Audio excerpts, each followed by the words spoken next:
Abazali bezingane ezifunda kulesi sikole okuyiMayibuye High bathi akuphephile ukuthi izingane zabo ziqhubeke nokufunda kulesi sikole. Akuna sports, akuna nix, abantwana bayaphuma ngesikhathi abasithanda esikoleni, even ifence yakhona is damage, isingcolile.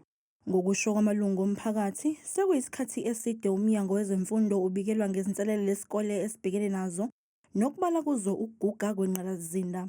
Isikolo from last year assista singana resources akhona, like ama-toilet function at all.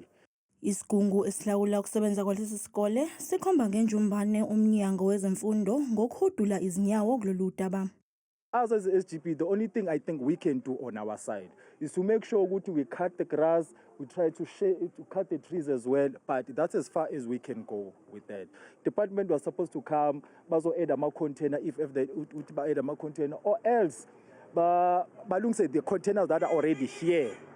Nakuba umnyango wezemfundo weGauteng bungakaphenduli ngalolu daba, kodwa umphathiswa wezemfundo esifundazweni uthi ukwakhiwa kwezikole kusalokhu kuyinto eseqhulwini ezinhlelweni zabo. As a provincial government, we are really investing and pushing not only our own provincial infrastructure development department, but also other implementing agents to assist us, but also internally. As I speak to you now, in the next 5-6 weeks, I'll be opening new schools.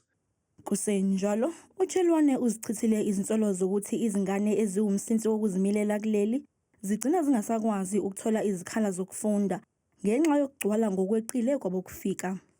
There is no such a thing that the department prioritizes children or undocumented learners. Actually, if you look at it, when you are doing registration and placement, the child that gets placed most of the time will be a child with documents, because that's easy for the school to process.